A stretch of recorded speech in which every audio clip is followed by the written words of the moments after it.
$40. I've been trying premium rechargeable grips. These are only 12 bucks and they're clear. What do you think? Let's find out.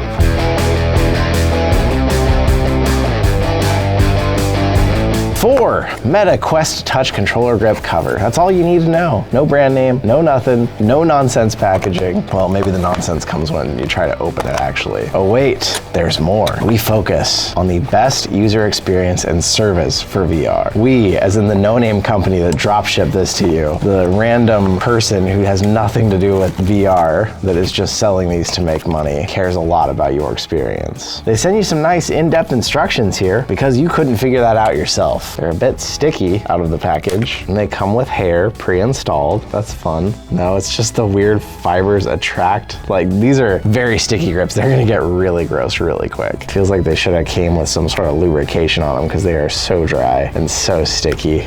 Okay, let's do this. I've gotta say, the marketing on these, besides the no-name box and the great instructions, is just terrific. AMZDM store is, I think, where I bought these, although you can probably buy these from a million different people on Amazon. The person in it looks so excited to be using it in a picture that pretty clearly looks to be photoshopped. Like, I don't think this person might have even had a Quest on. It looks like they might have been like having a karaoke machine or something and they photoshopped the whole thing. The marketing tells you though, it's got a reserved hole, avoid all sensor. Extremely comfortable hold. It is not easy to slip by the sweat. Anti-slip and waterproof. Oh, and so sticky. You know what it feels like? Have you ever bought like a snorkeling mask and the way the rubber on the side straps is so like sticky to the touch? It feels like that. Adjustable knuckle strap, suitable for women to wear, suitable for men to wear. And it shows these like two hands, like a bigger blue hand and a smaller white hand. Fit most hand sizes and can be worn comfortably for long sessions. It's like making fun of how other grips sometimes have a bigger hole for the grip button, but that's so that the grip button doesn't get caught on the silicone, and they're saying that incomplete coverage controls signal. What would a little bit less silicone here have to do with the signal? Okay,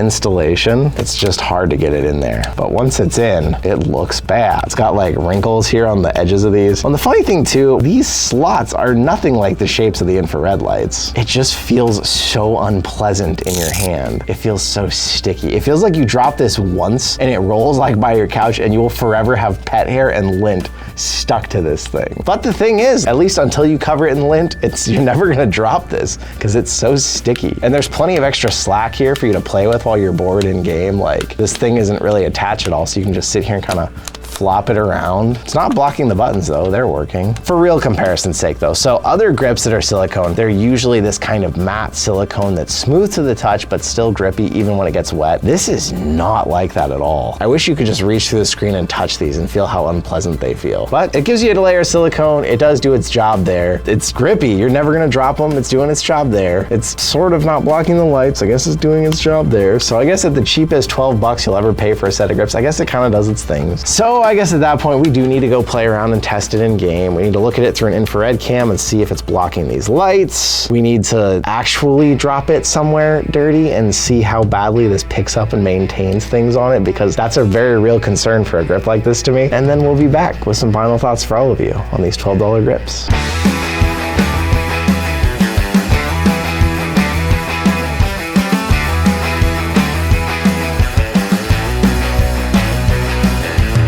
Well, the official grip of Spider-Man over here, they work. They give you a hand strap. If you don't have a hand strap on your controller already, you don't know the value of being able to do this with your hands when you're playing a game. The tracking's fine. I mean, even if these things completely obstructed the light, we found the lights can travel through it usually just fine. So they do that. They do give you more grip with this texture here on the back. Ultimately, the problem is there's a lot of other grips out there, and although these are cheap, they just don't stand up to any of the other ones. This one, which I don't even want to touch now after dropping around, this was after just one drop onto the floor here on the rug. A rug in the studio, not necessarily like a full house where there's pets and people running around dropping hair. This is probably mostly synthetic fibers even, but wow, they look gross. Boy, do they not just look gross, but they feel gross. Like, touching this feels disgusting now. You see that big one right there? That's a nasty one. But trying to pick this up feels like you're trying to pick up a used lint roller that has stuff all stuck to it already and it's no longer sticky. It's just gross with stuff. I don't want to even play with this anymore. Really showed how gross these grips will get on you. But like, if someone were to come to me and they had a Quest 3 and they're like, I want grips, I don't have any, do you have any? And these were all I had extra,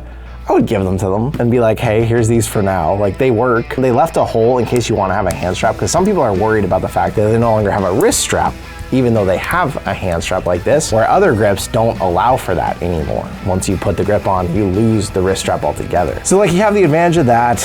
You have the advantage that it really sticks to you if you're afraid of dropping these things. Like, it's not going anywhere. Ultimately, there's just better sets, and even at that low of a price. So what I'll do is I'll leave some other sets that you can look at if you're interested instead. Or if you want to go premium and go to some of the high-end ones I've been using that can charge, I really like that feature, and I really hate how this one grabs and just holds onto so many fibers. It just feels so icky to touch. They did their job enough, but I'm never gonna touch those or use those ever again. What do you think? Do you have a set of grips that you like? Is there ones I haven't tried on the channel you think I should try? Let me know in the comments down below. We've got obviously some of the big ones now, some of the most expensive premium ones, and at this point it kind of feels like maybe we're not really gonna see much more in the way of innovating with grips. Quest 2 grips really tried, and we came to a consensus on some of the designs we really liked, and they seem to be carrying forward into Quest 3. But who knows? Maybe someone will make something totally new and weird, and we'll check that out for you too. But thank you once again for coming out and being with me. I'll see you in another reality.